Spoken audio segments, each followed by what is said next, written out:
ni ba walima nake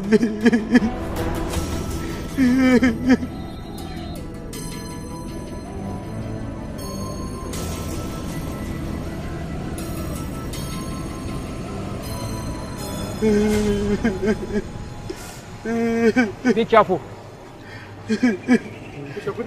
Shi ma wannan ban yarda da lafiyar shi ba, za ku yi gaba da shi. Wallahi Alhaji Garau ne ce, wallahi bera na hiba galhe, wallahi. Lalle wannan yana buƙatar kula ta musamman da alama. Da dukkan alamu wannan ba daidai yake ba, sai an bashi kula ta musamman. Ka gani ko? Yanzu daji da gaske sai da ka kira su. Hakan ya tabbatar min da cewa tabbas kai ba mahaifina ba ne.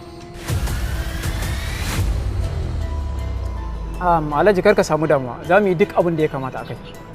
Insha Allah. Amma na gode kwarai, in kun kai su me za ku fara yi musu tukuna? Za mu yi assessing nasa, mu gani tukunna. Da yake ka san kesin nasa na surgery ne. Okay. But ina tunanin idan muka yi sedating nashi for sometimes haka, sai mu ga kuma menene za mu yi daga ƙarshe. Amma insha Allah da zarar ya an yi masa maganin bai dawo daidai Allah. To shikenan yanzu kai mu shiga motar nan mu bi su. To babu dai. Wuce da shi. Wayo Allah wallahi ni ba ba ka ci ba ne. Wayo